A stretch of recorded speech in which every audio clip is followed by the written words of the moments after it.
Welcome to Study IQ. I'm Amit Varidikilor. This is the ninth lecture of the Lakshya series.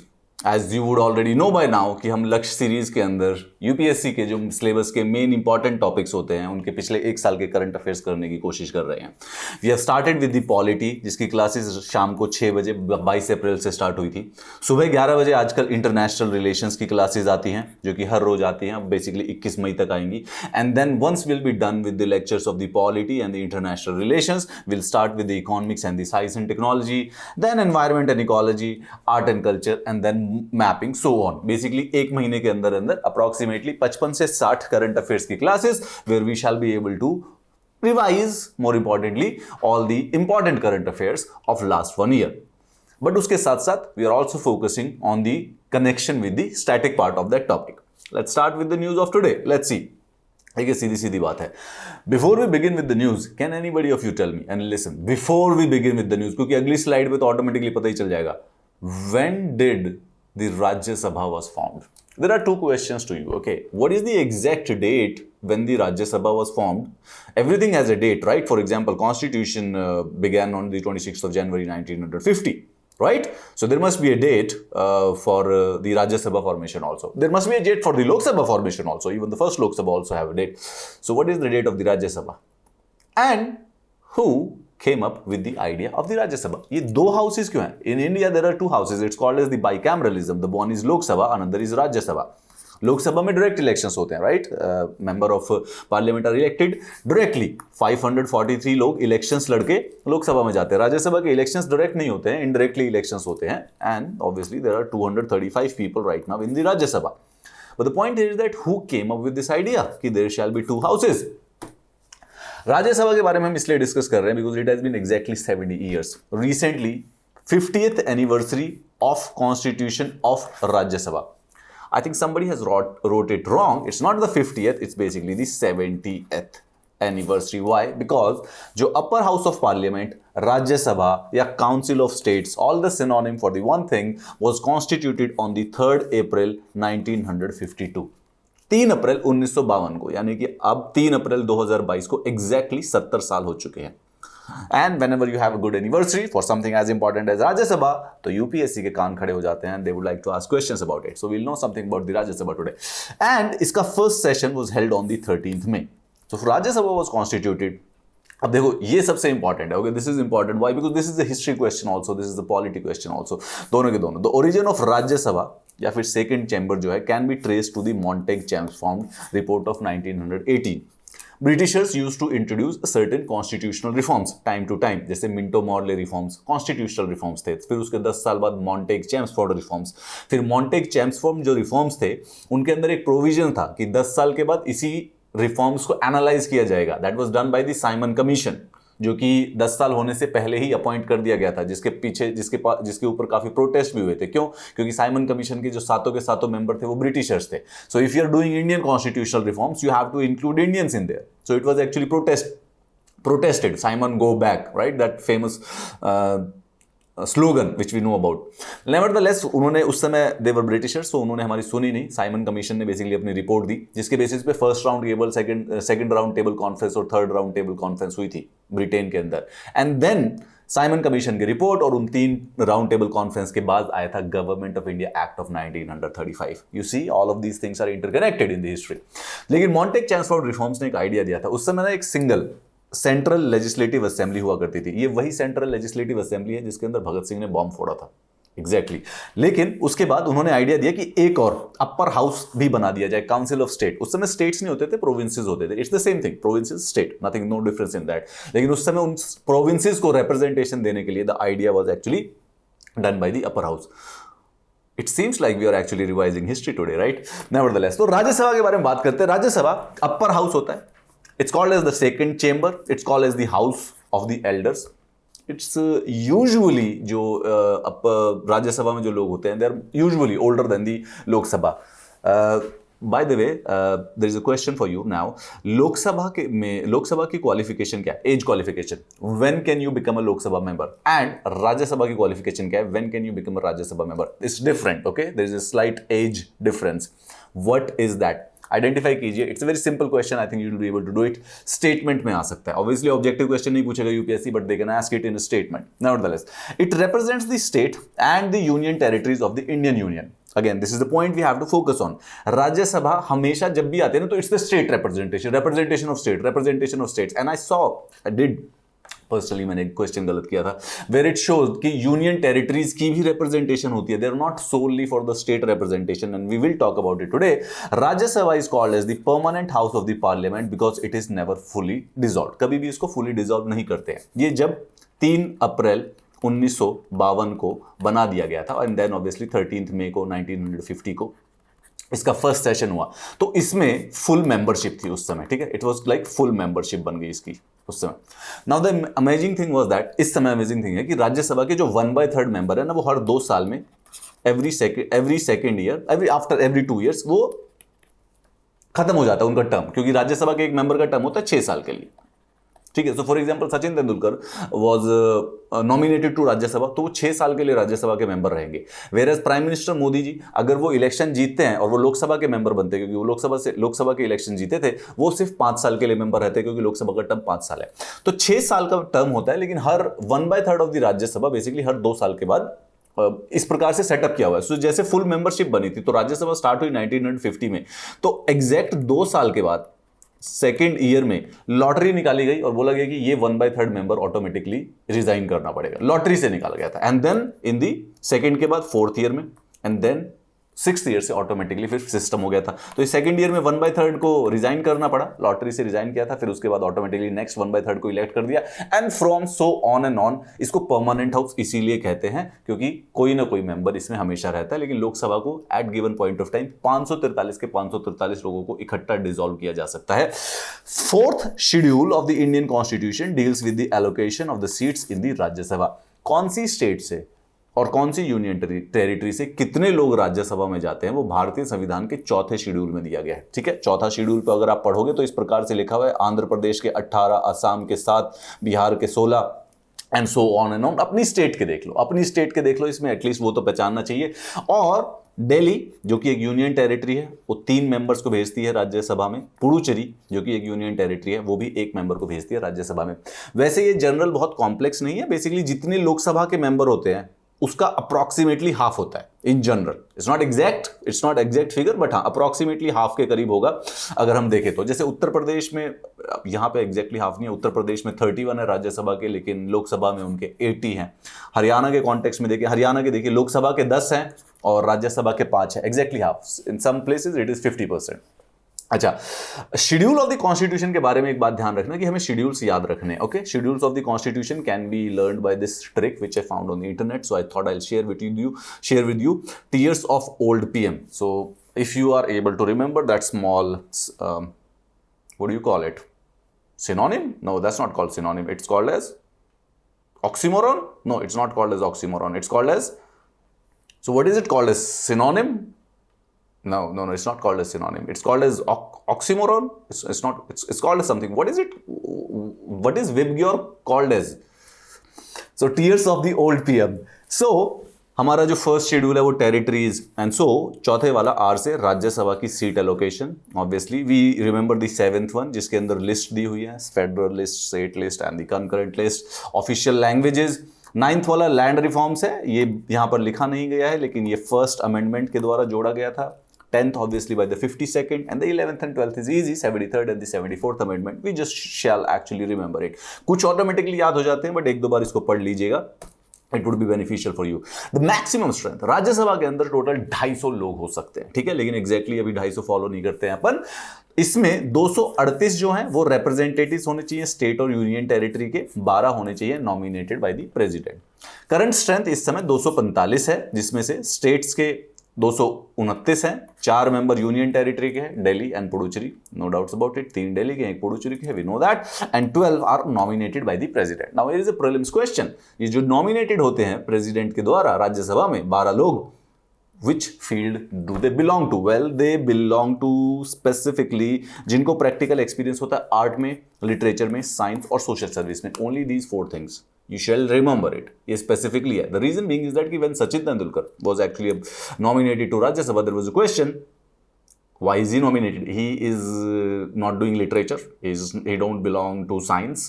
But cricket is a form of an art, even sports. तो basically art के अंदर sports को include कर दिया गया था, because sports is a form of art. So sports person उसके बाद से बेसिकली नॉमिनेट किए जाने लगे. बट ये बातें याद रखना कि क्या क्राइटेरिया क्या है राज्यसभा में नॉमिनेशन होने का. You have to be someone जिन्होंने कंट्रीब्यूट किया हो, जिसको स्पेशल नॉलेज हो आर्ट के अंदर या फिर साइंस के अंदर या फिर सोशल सर्विस के अंदर, लिटरेचर के अंदर. So there are some corporate honchos, जो कुछ कॉर्पोरेट सीईओज होते हैं, उनको भी बेसिकली राज्यसभा में नॉमिनेट किया जाता है. And they are usually done during the under the social service. ठीक है. स्टेट के जो रिप्रेजेंटेटिव्स हैं, ना वी नो ना, राज्यसभा का तो बहुत इजी है. राज्यसभा के जो मेंबर्स होते हैं उनको इलेक्ट कैसे किया जाता है? उनको इलेक्ट करते हैं जो स्टेट के मेंबर ऑफ लेजिस्लेटिव असेंबलीज में होते हैं. So for example, let's take about the example of the Uttar Pradesh. Uttar Pradesh में जो स्टेट लेजिस्लेटिव असेंबली है उसमें है 403 मेंबर. जो लोकसभा की असेंबली है, जो लोकसभा के मेंबर्स है उत्तर प्रदेश से, वो जाते हैं 80.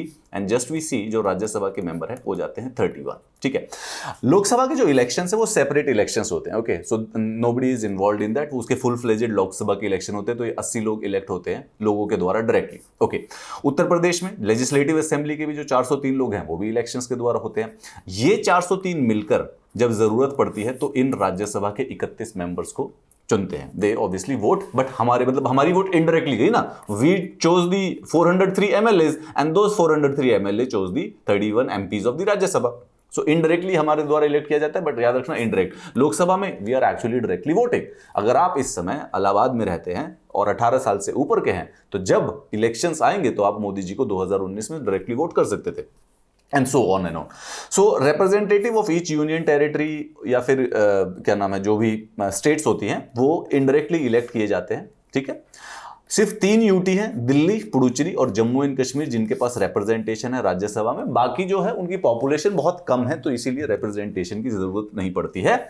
ये मेंबर्स, उसमें कुछ नॉमिनेटेड मेंबर्स भी होते हैं. ठीक है. सिंपल है. 229/4/12 is equal to 245. Now Rajya Sabha और लोकसभा के कॉन्टेक्स्ट में बात करें, so both of the houses are equal, absolutely equal in powers, except in certain manners. जैसे कि for example money bills. Money bills के कॉन्टेक्स्ट में लोकसभा के पास एक्चुअल एब्सोल्यूट पावर है. ठीक है. क्लियर कट पावर है. मनी बिल पे डोमेन जो है वो सिर्फ और सिर्फ लोकसभा का है. लोकसभा के अंदर ही मनी बिल इंट्रोड्यूस होता है, लोकसभा ही पास करती है और राज्यसभा को भेजते हैं वो. बट अगर राज्यसभा उस पर कोई एक्शन ना ले 14 दिन तक, तो वो पास मान लिया जाता है. और राज्यसभा कुछ उसके ऊपर अमेंडमेंट्स भी करे तो जरूरी नहीं है कि वो लोकसभा माने. So as far as the money bill is concerned, they have an absolute power of over the money bill Lok Sabha के पास. ठीक है. बाय द वे मुझे याद आ गया, इसको कहते हैं निमोनिक्स. या now we know that it's not called as oxymoron और something, it's called as mnemonic. बीच में रास्ते में चलते चलता है. राज्यसभा के कॉन्टेक्स्ट में बात करते हैं लोकसभा के रिलेशन में, कि राज्यसभा कुछ स्टेट रिलेटेड मैटर्स होते हैं. ठीक है. तो राज्यसभा जिसमें लोकसभा से अधिक पावर है, देयर आर सर्टेन मैटर्स जिसमें भी स्टेट की रिप्रेजेंटेशन पे, India is a federal unity, तो जो भी चीज हमारे फेडरल स्ट्रक्चर को इफेक्ट करती है उसके लिए राज्यसभा की परमिशन लेनी पड़ती है. It's as simple as that. अगर यूनियन या पार्लियामेंट बेसिकली जो स्टेट लिस्ट है, राइट, हमारी स्टेट लिस्ट है ना शेड्यूल 7 के अंदर, उसके अंदर एक यूनियन, एक स्टेट, एक कनकरेंट. यूनियन, स्टेट और जो स्टेट लिस्ट में से अगर कोई टॉपिक को उठा के, किसी सब्जेक्ट को उठा के कनकरेंट लिस्ट के अंदर डालना है, तो you will need permission of the Rajya Sabha to do so. All India services अगर बनानी होती हैं तो it is obviously authorised by the Rajya Sabha. Emergency की कंडीशंस में, जब नेशनल इमरजेंसी लगानी हो या फिर प्रेसिडेंट क्या नाम है फाइनेंशियल इमरजेंसी लगानी हो, और सपोज करो उस समय लोकसभा डिसॉल्व हो जाए, राइट, लोकसभा है ही नहीं, तो आप क्या करोगे? तब सिर्फ और सिर्फ राज्यसभा की परमिशन के बेसिस के ऊपर भी इमरजेंसी लगाई सकती है.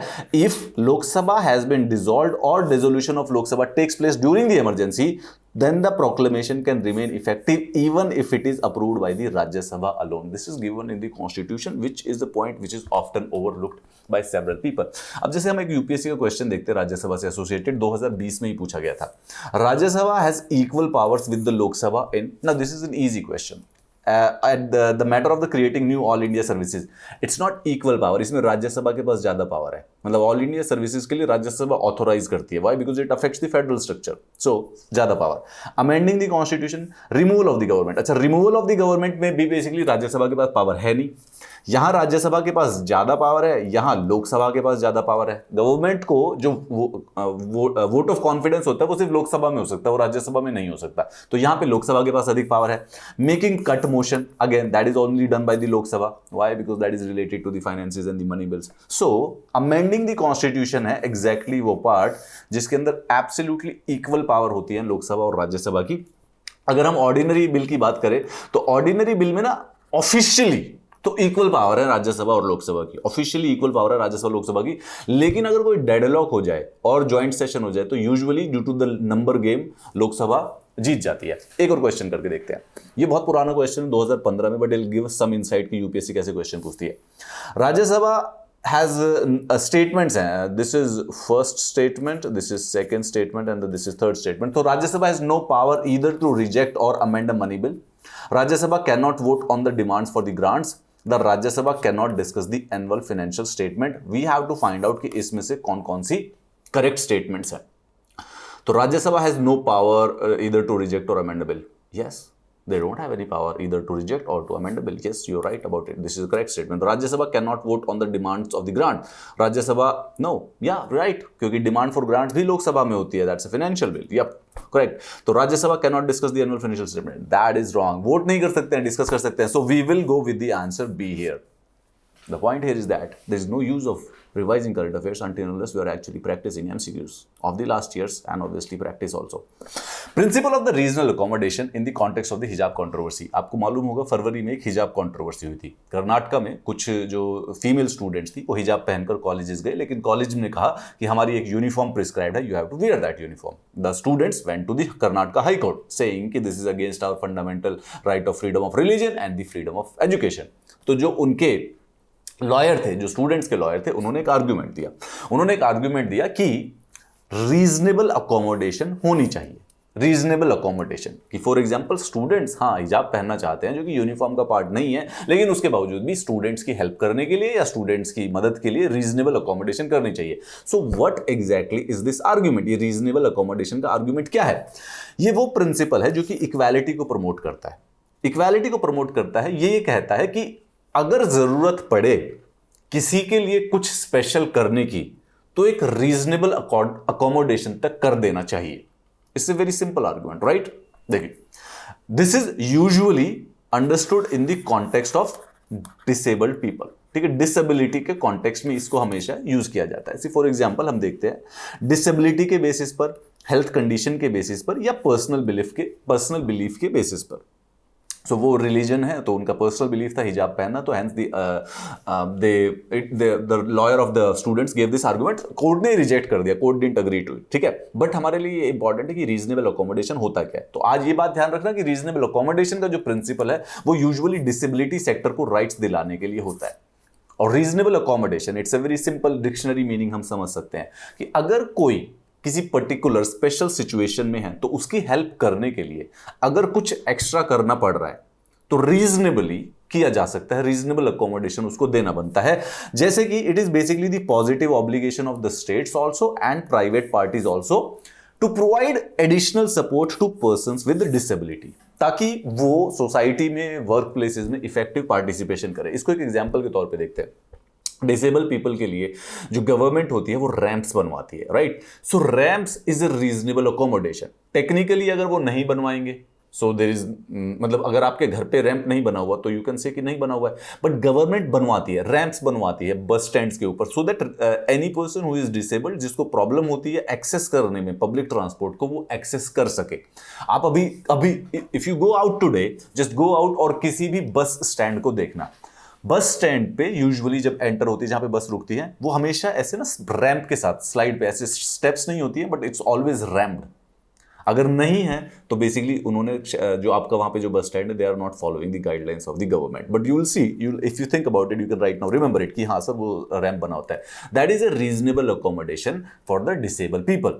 सो that is just the idea है। अब देखो क्या नाम है, जैसे reasonable accommodation, part time work मिल जाता है, जॉब की रिस्ट्रक्चरिंग, एब्सेंस मिल जाती है, कुछ लोग बोल नहीं पाते, रीडर, जैसे exam, when we give UPSC exam, person who can not write gets the readers and the interpreters, उनको खुद को स्क्राइब मिल जाता है उनको लिखने के लिए, that's a reasonable accommodation. Now you can't claim कि if you are fully healthy and sir उसको स्क्राइब मिला हुआ है हमें भी स्क्राइब दे दो. नो, उनके लिए रीजनेबल अकोमोडेशन की गई है due to the special disability. So अब okay, this is nothing to say about it. Article 14 equality देता है, आर्टिकल 19 फ्रीडम देता है, आर्टिकल 21 राइट टू लाइफ देता है, बट खाली हो जाएंगी ना. अब एक इंडिविजुअल फ्रीडम टू मूव है okay in our country, but disable people can't move. हर जगह अगर स्टेप्स लगे होंगे, if they can not access the public transport, what is the point of it? Hence वो राइट्स को रियल और meaningful बनाने का मतलब कब होता है? When do they become real and meaningful? Only when actually उसको यूज कर सके. सो उसके लिए reasonable accommodation. Just remember this idea of the reasonable accommodation. Remember the definition, it can be asked as a definition. More importantly, it's usually this principle is used to get the rights of the disable. जो भी disable लोग होते हैं उनके rights के लिए use किया जाता है.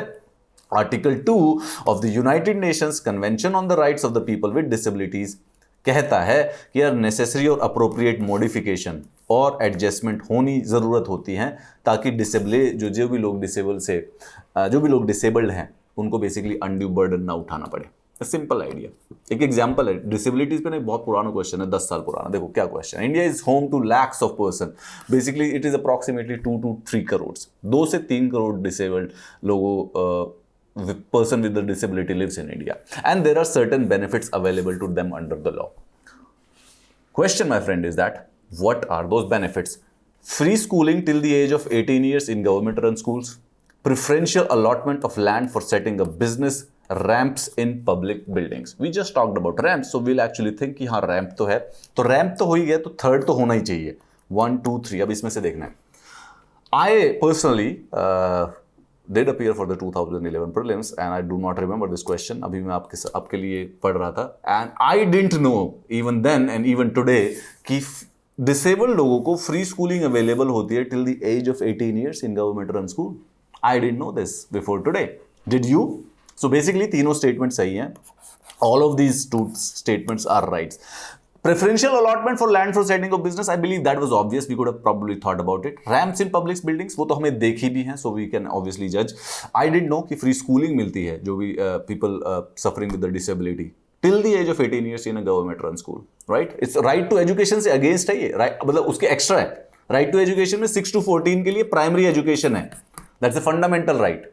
It's entirely different than ये 18 साल तक के लिए disabled लोगों के लिए. So cool. Supreme Court.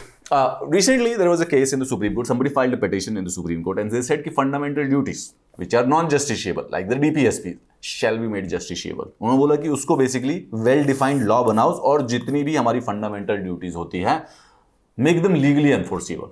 So we've already done this several times. Okay, there's already a video, so we'll just revise it. 2-3 point prelim specific point याद करते हैं. पहले तो फंडामेंटल ड्यूटीज इंडियन कॉन्स्टिट्यूशन में कहां से आई है? कॉन्स्टिट्यूशन ऑफ रशिया के द्वारा. ठीक है.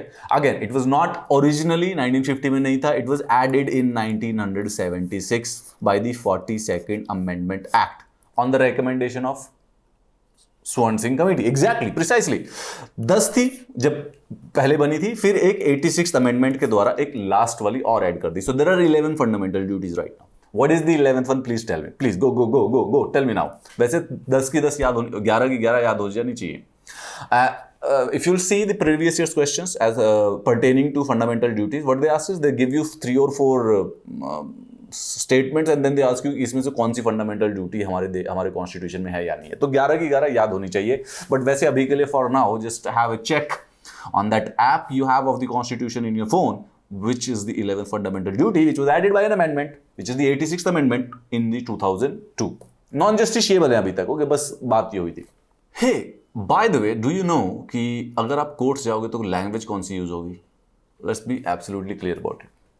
This was a question specifically. Recently एक न्यूज़ थी. There was some person who was in Gujarat High Court, I believe, and he was speaking to the judge.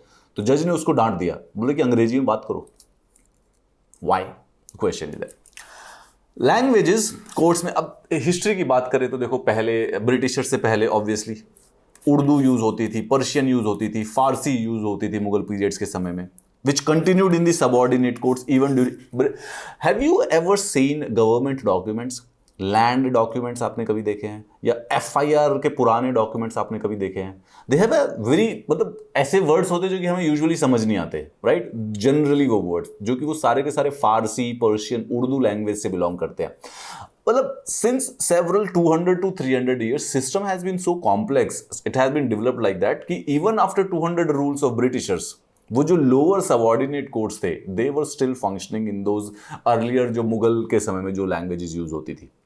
Nevertheless Britishers ने क्या किया भाई, they introduced a codified system of law in India with English as the official language. अंग्रेज थे, उन्हें हिंदी नहीं आती थी, तो वो अंग्रेजी में ही बात किया करते थे। Surprising, right?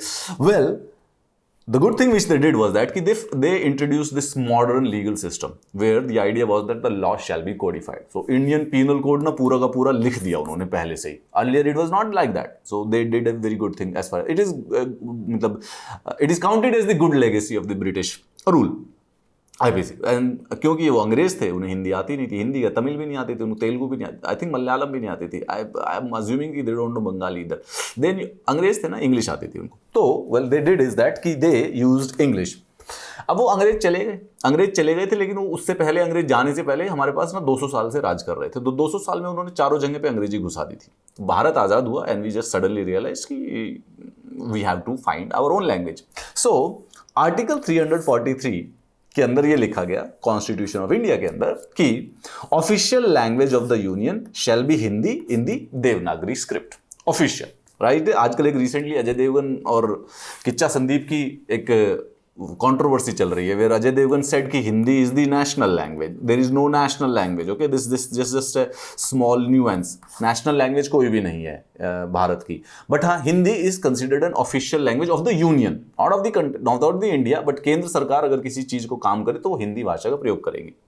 वो तो कर दिया था, लेकिन अब पिछले 90-100 सालों से ब्रिटिशर्स अंग्रेजी में काम कर रहे थे। So the constitution makers thought कि एक काम करते हैं, 15 साल तक के लिए ट्रांजिशन पीरियड रखते हैं, तो English language will continue to be used for all official purposes of the union for 15 years.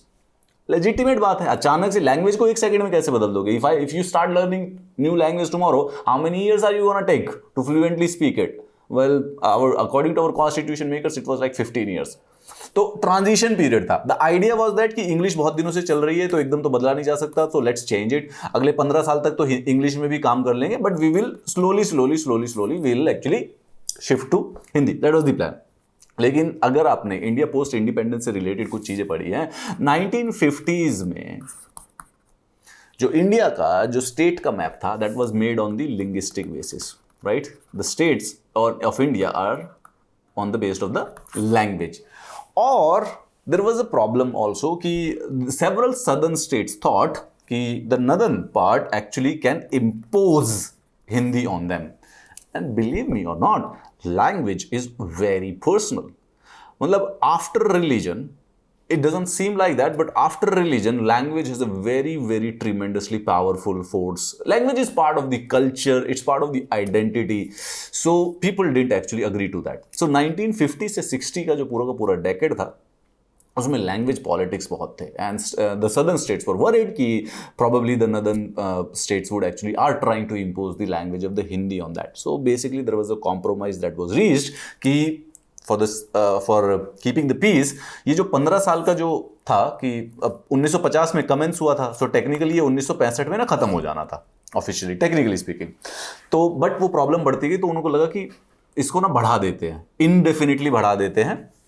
Article 348 ने बोला कि parliament by law provides otherwise all proceeding before the supreme court and in every high court shall be conducted in English. आइए दो बातें करते हैं। एक तो आर्टिकल 343 कहता है कि यूनियन की ऑफिशियल लैंग्वेज है देवनागरी। अच्छा, एक बात बता दो, ये प्री में काम आएगा। कॉन्स्टिट्यूशन का आर्टिकल 343 पढ़ो। It says the official language of the union shall be Hindi in Devanagari script, however the numerals would be Roman. ये ऑफिशियल है। न्यूमरल्स ये 1 2 3 वाले, कि हिंदी वाले लिखने बड़े मुश्किल होते हैं जिनको हिंदी आते उनको भी ले आते, मुझे भी नहीं आते, ये मत बोलना कि सर को आते, ले आते। तो बट ये numeral in Roman. So it is interesting to think about it. Constitution says the official language of the union is Hindi and numeral in Romans. Hindi in Devanagari, numeral in Romans. ठीक है, article 348(1) उसके साथ कहता है कि supreme court और high court की जो लैंग्वेज होगी वो इंग्लिश में होगी, अदरवाइज प्रोवाइडेड बाय लॉ। या मतलब उस समय जब स्टार्ट हुआ था तो लॉ से अगर कर दोगे अलग तो अलग है, बट अभी इंग्लिश में ही करोगे, मतलब वहां पे हिंदी नहीं है। ओके, हिंदी यूनियन की लैंग्वेज है, लेकिन सुप्रीम कोर्ट और हाई कोर्ट की रखी गई है इंग्लिश, कॉन्स्टिट्यूशन बिगिन होने के सामने। आर्टिकल 348(2) कह रहा है कि गवर्नर चाहे तो प्रेसिडेंट का कंसेंट लेके कोई और लैंग्वेज को ऑथोराइज कर सकता है कोर्ट में यूज करने के लिए। ठीक है, कैन यूज ऑफ हिंदी और ऐसे। तो इसके चक्कर में क्या किया, उत्तर प्रदेश, बिहार, राजस्थान, मध्य प्रदेश ने हिंदी को भी यूज कर दिया। सदर्न स्टेट्स में भी कई जगह पर होने लगा है, तमिलनाडु भी probably can authorise the use of Tamil before the high court. So officially union की जो ऑफिशियल लैंग्वेज है वो हिंदी है देवनागरी स्क्रिप्ट में, लेकिन सुप्रीम कोर्ट और हाई कोर्ट की अकॉर्डिंग टू कॉन्स्टिट्यूशन जो लैंग्वेज है ऑफिशियल वो इंग्लिश है। बट कॉन्स्टिट्यूशन ऑल्सो सेज कि गवर्नर अगर हाई कोर्ट को चाहे तो कोई और लैंग्वेज भी दे सकता है, कोई प्रॉब्लम नहीं है। जहां पे उत्तर प्रदेश, बिहार, राजस्थान जो हिंदी भाषी हैं वहां पे हिंदी कर भी दी गई है। So constitution recognises English as the primary language of supreme court and high court. Clear cut है। और मोर इंपॉर्टेंटली, अगर हाई कोर्ट कोई दूसरी भाषा यूज करती है वो कर सकती है, लेकिन उसके साथ साथ जजमेंट इंग्लिश में भी आना चाहिए, ये वाली बात भी है। तो अब जैसे 1950 से लेके 1965 तक वो इंग्लिश रखना था और उसके बाद उन्होंने सोचा था कि खत्म हो जाएगा, ठीक है, हुआ नहीं। So they brought official languages act of 1963, जिससे वो जो इंग्लिश का यूज था यूनियन के लिए भी और ऑब्वियसली कोर्ट्स के लिए भी इनडेफिनेटली इंक्रीज कर दिया गया। ये एक्ट कहता है कि गवर्नर जो होते हैं स्टेट के, वो प्रेसिडेंट का कंसेंट लेके हिंदी को ऑफिशियल लैंग्वेज रख सकते हैं इंग्लिश के साथ साथ। और ये ऑफिशियल लैंग्वेजेस एक्ट यही कहता है कि भाई जो भी कोई ऑर्डर दूसरी लैंग्वेज में हो उसको इंग्लिश में भी करो। लेकिन कॉन्स्टिट्यूशन कहता है कि सुप्रीम कोर्ट इंग्लिश में बात करेगी, मतलब इंग्लिश में ही उसकी प्रोसीडिंग्स होगी। एंड ऑफिशियल लैंग्वेजेस एक्ट भी उसके बाद हाई कोर्ट के बारे में कह रहा है कि लैंग्वेज एक्स्ट्रा हो सकती है, सुप्रीम कोर्ट के बारे में नहीं। Supreme court where English is the only language in which the proceedings are conducted. This is question for some other day, this is a discussion for some other day. But बात यह है कि judiciary जो है ना integrated सिर्फ और सिर्फ इसी लैंग्वेज की वजह से है। The states couldn't come up with consensus कि कोई एक इंडियन लैंग्वेज को यूज कर ले। रीजन बीइंग कि दैट लैंग्वेज वो सीइंग कि वो इंपोज हो जाएगी, तो सदर्न वाले यूज करते तो सदर्न इंपोजिशन फील होता, हिंदी यूज करते तो ये नदर्न इंपोजिशन फील हो जाता। So the consensus was not broad. So English was neutral. क्यों? क्योंकि इंग्लिश पहले 200 सालों से यूज हो रही थी। So nobody felt threaten. Hindi भाषी इससे थ्रेटन फील नहीं करते, सदर्न क्या नाम है तमिल भाषी या तेलुगु भाषी भी इससे थ्रेटन फील नहीं करते। तो इंग्लिश जुडिशरी में कंटिन्यू कर दी गई। सुप्रीम कोर्ट में सिर्फ इंग्लिश होता है, ऑलमोस्ट हाई कोर्ट्स में भी सब में इंग्लिश ही होता है। बट ऑफिशियल लैंग्वेजेस एक्ट जो कहता है वो अलाउ करता है कि you can use something else, some other language. अगर गवर्नर चाहे तो कह सकता है कि कोई और language, and some have done it. Hindi कुछ हाई कोर्ट्स में हिंदी यूज होती है, सदर्न वाले तमिलनाडु में तमिल भी यूज होने स्टार्ट हो सकती है। Usually the PDFs of this lectures are available below this, what do you call this, YouTube description of the video. Also, you can get the notifications on this Telegram channel. If you have any other questions related to Lakshya, here's the Instagram handle of me. You can join. I will see you tomorrow. Till then, have a very nice day.